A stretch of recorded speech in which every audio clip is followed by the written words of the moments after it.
हरियाणा का बजट 17 मार्च को हरियाणा विधानसभा में आना है और हरियाणा के विधानसभा बजट सत्र में यानी कि कैसा हो बजट और क्या कुछ बजट में खास होना चाहिए हरियाणा वासियों के लिए, क्योंकि नायब सरकार का ये बजट 17 मार्च को हरियाणा विधानसभा में आएगा। इन मुद्दों पर बातचीत करेंगे। हाँ जी, नमस्कार अंकल जी। नमस्कार जी। बजट 17 मार्च को आ रहा है, कैसा कुछ होना चाहिए? आप बुजुर्ग हैं, क्या खास होना चाहिए आपके लिए? खास ये होना चाहिए, नायब सरकार बहुत सोच समझ करके बहुत ही अच्छे तरीके से बजट पेश करेगी और उसको हेल्थ और शिक्षा पर अधिक ध्यान देना होगा।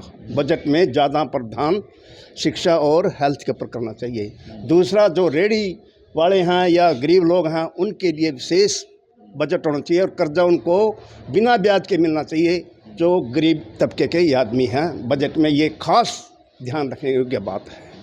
आप बुजुर्ग क्या, बुजुर्गों के लिए क्या खास होना चाहिए? हमारे लिए तो हेल्थ के बारे में खास होना चाहिए, बस और कुछ नहीं हमें चाहिए। भाई हमारी हेल्थ ठीक रहो, डॉक्टर हमें ठीक दवाइयाँ दें, मुफ्त दवाइयाँ दें, ये हमारे लिए बजट में सबसे प्रावधान है। आपका क्या नाम सर? ईश्वर सिंह मेरा नाम है, कुरुक्षेत्र से रहने वाला हूँ मैं। बजट के बारे में मुख्यमंत्री जी से हमारी तो यही गुजारिश है और अपील है कि स्वास्थ्य और शिक्षा के बारे में विशेष ध्यान देना चाहिए, क्योंकि आज जो शिक्षा का स्तर है वो दिन पर दिन नीचे गिरता जा रहा है और ऐसे ही स्वास्थ्य का हालात हैं। सरकारी हॉस्पिटलों में डॉक्टर नहीं है, स्टाफ नहीं है और ये ठेके पे भर्ती हो रहे। ठेके वाले की कोई जिम्मेवारी नहीं होती, क्योंकि जब जाते हैं तो क्यों ठेके वाला तो कहता है कि मेरी कोई जिम्मेवारी नहीं है, मेरे को तनख्वाह जितनी मिलती है मैं काम करता हूँ। हमारा कहना ये है कि परमानेंट भर्ती हो सभी सरकार की और उससे जिम्मेवारी ली जा सके, ताकि बंदा जो परमानेंट होगा परमानेंट की जो जवाबदेही होगी। और शिक्षा के बारे में मेरा कहना ये है, जितनी प्राइवेट दुकानें खोल रखी हैं ये प्राइवेट दुकानें बंद करके शिक्षा और स्वास्थ्य सब के लिए एक बराबर होना चाहिए और विशेष तौर पे शिक्षा और स्वास्थ्य के लिए बजट बढ़िया होना चाहिए।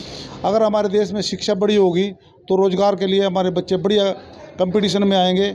आज हालात ऐसे हैं कि भाई बच्चों को फेल नहीं करना। अब 10वीं के बच्चों ने हिंदी नहीं लिखनी आती, वो करेंगे क्या?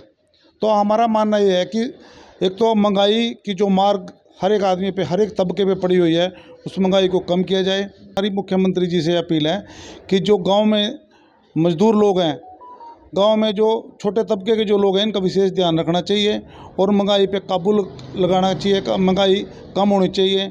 और मेरा कहना ये है, जो किसान हमारे भाई बैठे हैं इनका भी सरकार ने ख्याल रखना चाहिए, फसल को भी बढ़िया रेट दे के इनकी मदद करनी चाहिए।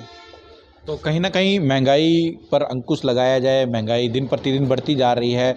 अच्छी शिक्षा होगी तो अच्छा स्वास्थ्य होगा और रोजगार के अवसर पैदा होंगे। तो कहीं ना कहीं अंकल जी, अच्छी शिक्षा होगी, अच्छे रोजगार के अवसर पैदा। बिल्कुल बिल्कुल बिल्कुल, अच्छी शिक्षा होगी, अच्छे रोजगार मिलेंगे। शिक्षा और हेल्थ के ऊपर विशेष ध्यान दें तो सारे काम अपने आप ही ठीक हो जाएंगे। लोग बीमार कम पड़ेंगे, डॉक्टर अच्छे होंगे और उनका अच्छा चेकअप होगा, अच्छी दवाइयाँ मिलेंगी तो देश अपने आप तरक्की करेगा। तो कहीं ना कहीं 17 मार्च को हरियाणा विधानसभा का बजट आना है। अच्छी शिक्षा हो, अच्छा स्वास्थ्य हो, देश तरक्की करेगा और रोजगार के अवसर पैदा होंगे। इसको लेकर कुरुक्षेत्र के जो युवा हैं यानी कि नौजवान हैं और जो बुजुर्ग हैं वो कह रहे हैं कि नायब सरकार का बजट अच्छा होना चाहिए, क्योंकि महंगाई दिन प्रतिदिन बढ़ती जा रही है, उस पर भी अंकुश लगे। अशोक यादव, सूर्य समाचार, कुरुक्षेत्र।